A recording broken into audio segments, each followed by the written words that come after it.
Srilakshmi Sri Mahalakshmi Kshirsagar कन्यका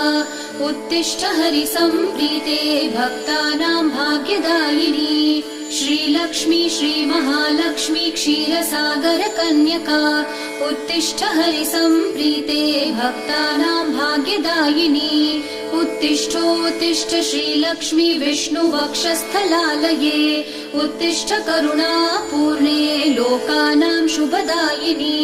उत्तिष्ठोत्तिष्ठ Srilakshmi विष्णुवक्षस्थलालये